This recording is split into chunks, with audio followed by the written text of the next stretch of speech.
When Harley-Davidson CEO took over the top job back in March of 2020, the world had just plunged into a global pandemic. Assembly lines were shut, sales plummeting, the stock floundering, and investors were breathing down his neck. So how's it going now, 15 months later? CNBC's Morgan Brennan here now to ask about all of that, plus get a look at the road ahead for this iconic American manufacturer with Harley-Davidson's Jochen Zeitz. Morgan. Tyler, thank you. And Jochen, thank you so much for joining us today. We have so much to cover, and hopefully we'll get to as much of it as we can. So we appreciate having you here. I mean, as Tyler just mentioned, it's no secret that Harley's been in the midst of this multi-year turnaround or transition, if you will, restoke sales, attract new riders as that core baby boomer demographic begins to age out of the motorcycle market. I mean, first there was the Rewire strategy, and then once you took the helm, you have now unveiled this hardwire, multi-pronged, multi-year strategy. Just walk us through that and how quickly, and I realize it's a 5-year plan, but how quickly you expect to begin to yield results. Well, first of all, nice to meet you.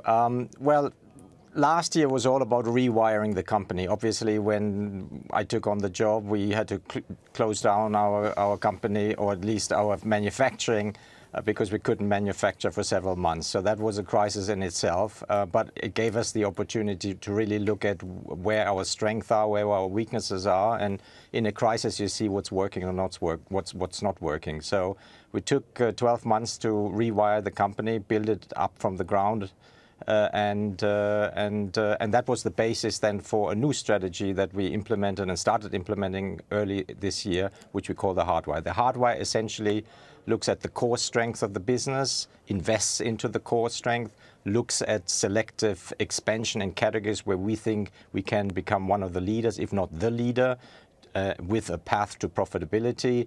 We're looking at electric as well. We want to lead in electric, and adjacent businesses such as parts and accessories and general merchandise as a huge opportunity, because we are a lifestyle brand. We are not just a motorcycle brand. We are really a brand that is about adventure, that's about emotion, and that's a great opportunity to expand in our adjacent business as well. All right, I want to dig into all of that a little bit more, but first, how are you measuring success? Well, first of all, what's really important to us, we're the most desirable motorcycle brand. We are one of the most desirable lifestyle brands as well. And so it's all about desirability. It's not about market share. It's not about growth. We got to make sure that the brand is desirable wherever we decide to compete. And that's critical. So we have internal measures that clearly define what is a desirable brand. It could be, you know, how is the MSRP, the price in the market? Are our dealers selling our motorcycles at MSRP? How are the used bike prices? How is the brand faring in terms of desirability? So it's qualitative and quantitative metrics that are really important to us, because in the past we were very much market share driven. We didn't look at profitability. We looked at market share primarily, and that essentially led to a lot of promotion of our bikes. So we discounted our bikes for several years just to keep the market share up, and that was unsustainable. So we changed that and really put desirability as the overarching goal. Yeah, I wonder what you say to, or how you respond to the argument that's out there that, at least in heavyweight motorcycles, that this is an industry in secular decline right now. Well, I think you have to craft your own destiny in a way, and it became a bit of a narrative that I look at as a bit of an excuse. I think every business you're in that has a consumer, you need to constantly innovate and excite your consumer about your brand and about your product, and I don't take it as an answer that, you know, you're in a secular decline. If you look at our average age, it's actually very comparable to other motorcycle manufacturers. You age into the brand. Of course, your existing customer gets older, but you got to make sure as a brand that you're bringing new people into the sport, into riding, into the experience, and that's really what we are trying to do with the new products that we're launching. So, you know, yes, you know, in the last 5 years we've seen declines, but I believe that we can do better than that. Yeah, and to be certain, in your last earnings, you certainly saw sales increase, and you upped the guidance for the year as well, which certainly has gotten Wall Street keeping a close eye as you do implement this turnaround. In terms of balancing that brand, I mean, you have this long-standing, iconic American brand. You do have that existing customer base. As you expand that out into what is perhaps potentially some younger riders, more diverse riders, different riders than have been associated with Harley in the past. How do you think about the reimagining and balancing of that brand? Well, you have that customer that is all into touring, into Grand American Touring, as we call it. It's a customer that's been very loyal to the brand, that we consider them as our core customers. But we're also looking at new segments. We just launched an extraordinary bike into the adventure touring market. It's called Pan America, getting great, fantastic reviews. They're really flying out of the stores and our dealerships, and it's the first time that we're actually getting into the adventure touring market. It's, Harley obviously has been off-road historically. When you look at 118 years ago, there were no roads. Everything was off-road, but we've never really ventured into this segment, and we've done so with focus and determination, and the early results are very encouraging. And we're also launching a new bike in the sports segment very soon. So there's a lot in the pipeline, but what's really important to us is also, creating excitement around our core customers, which we've done with the limited edition Icon series, and that's also doing really, really well. Yeah, and you mentioned it before, but also the electric piece of the equation too, the fact that you are standing up an EV line, a standalone brand for electric motorcycles. Walk us through that process and who you expect to attract with that line of bikes. Well, electrification is a given. The future will be electrified, also in motorcycling. It might take longer in certain segments, such as the traditional Harley-Davidson segments, simply because the technology is not there in terms of range and longevity of a ride that our touring customer wants. And the LiveWire product that we launched a couple of years ago under the Harley-Davidson brand, but model name LiveWire, was really a product that was more focused and geared towards the urban consumer. So I felt there was a huge opportunity as we are bridging into electric long term to use the LiveWire, which is the best product out there, best electric product, but focusing more on an urban customer, to actually segment that out and stand it up as its own brand. It's the best technology, it's the best product, it's a fantastic brand name, and we will be targeting a customer that I think is looking for this kind of product, and hence why we're standing it up separately as a separate brand, but being part of the lineage of Harley-Davidson. That's really important. All the values that made Harley great in terms of adventure, in terms of freedom, freedom for the soul, as we say, are also values that very much translate into LiveWire, although translated towards a different, more urban customer and more sporty as well. I wonder, when you look across the industry. Okay, go ahead. No, and a more sporty, a sport performance bike user, because when you ride a LiveWire, and I can only. Those who ride motorcycles try it. It's an extraordinary product. It's a totally new experience of how you go out and ride a motorcycle. It's a different customer that you're appealing, and I think that's why standing up a separate brand is really a great opportunity. So how would you assess, just looking across the industry, the competitive landscape right now? Whether it is within electrification, whether it is in some of those more classic, I guess, heavyweight lines right now, and given the fact that you have competition against the likes of Indian, which is owned by Polaris, or also the used bike market, which you're now embracing, I think, for the first time at Harley-Davidson. Well, every customer, whether that customer buys a new bike or buys a used bike, is a customer. And we've always, in the last few years, looked at the used bike market as a competition, which I never understood. So we are embracing the used bike market. It's very important. Those are all Harley customers. They are loyal customers to us, and there's a business to be made. And that's why we've just launched earlier this year Harley-Davidson Certified, which our dealers can do together with our financing company. So there is a big marketplace out there that we haven't tapped into, and we want to make sure that it becomes part of the ecosystem rather than something that happens outside of our business. And that's really important, because a used bike Harley customer can be a new bike customer in the future, and therefore you need to know everything about that customer, whether that customer buys new or old. I want to go back to last February 29th specifically of 2020. That's when the news broke that you were going to take over at the time as interim CEO of the company. I guess take us inside that process. How did that come about? What did it look like? When you actually entered the C-suite, what did you have in front of you in terms of the company?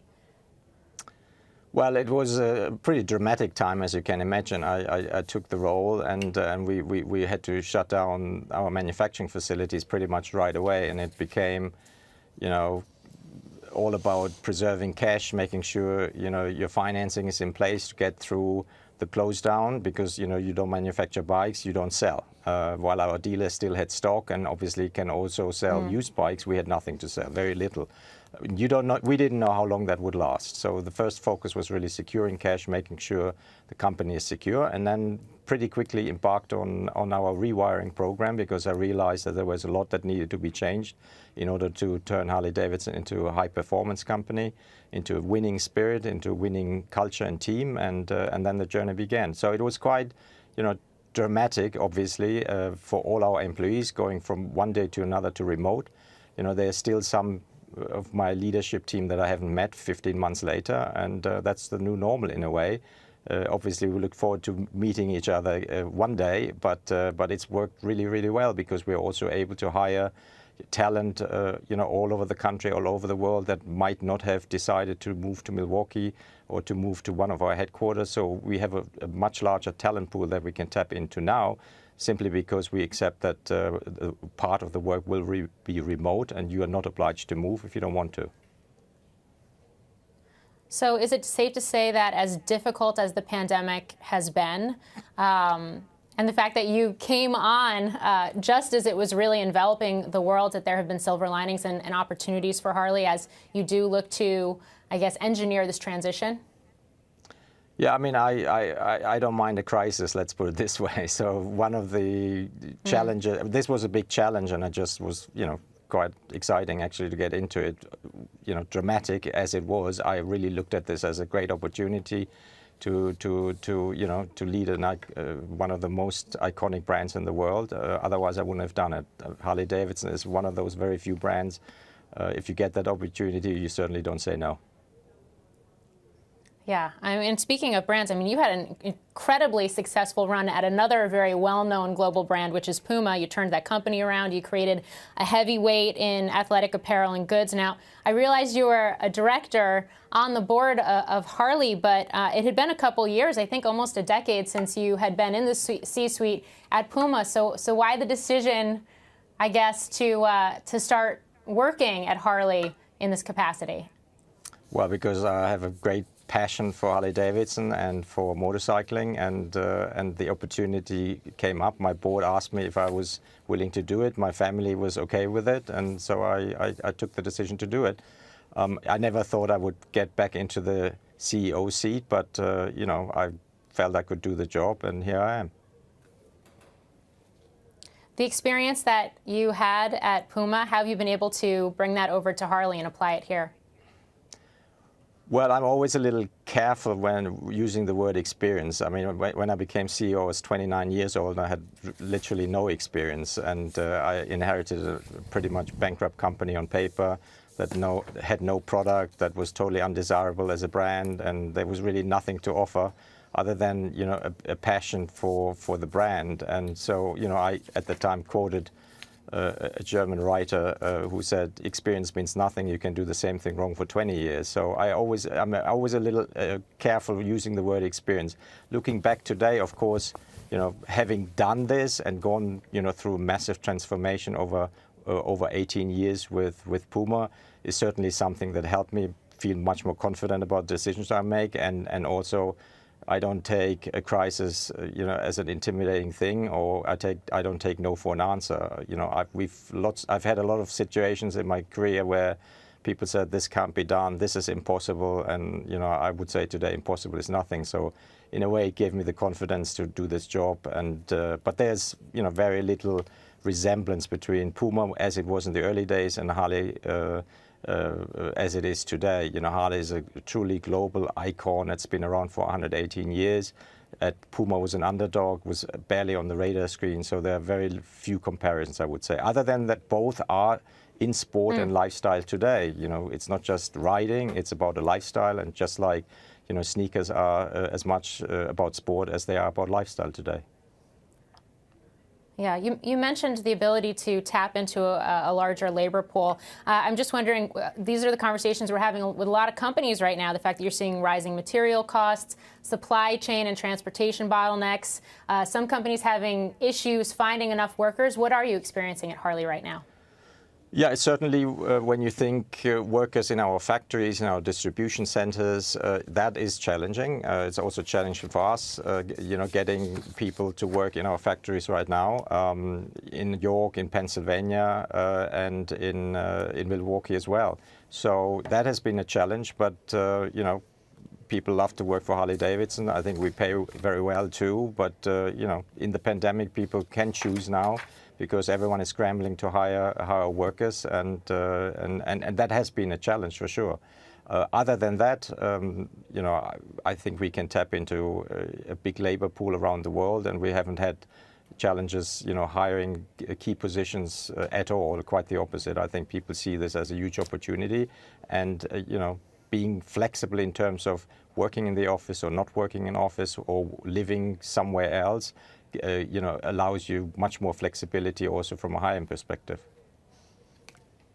And just to wrap all of this up, I can remember back to 3 years ago, I sat down with your predecessor, Matt Levatich, for what became kind of an in-depth conversation about trade, given the fact that Harley-Davidson, for better or worse, not just over the years, but over the decades, has become something of a lightning rod where tariffs are concerned.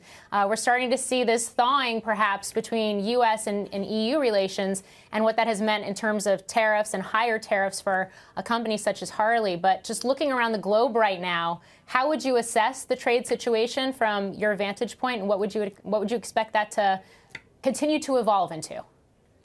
Well, first of all, it's good that the trade tariffs didn't escalate further, and the trade war between Europe and the US didn't escalate further. That decision was made some time ago, or actually a little over a month ago. And now with the president going to Europe and meeting European governments and the EU as well, I think there is definitely a sense that there's no point in fighting over tariffs, and I believe that a solution will be found. Might take a little bit of time. That's the signals we're getting out of Brussels since the visit happened in the last few days.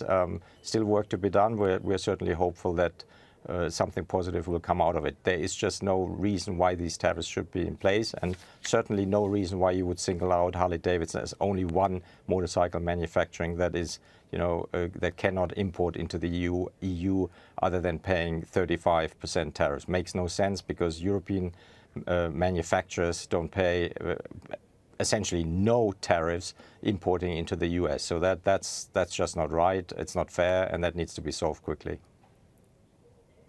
All right, Jochen Zeitz, it's a pleasure to speak with you today. Thanks so much for joining us, the CEO and Chairman of Harley-Davidson.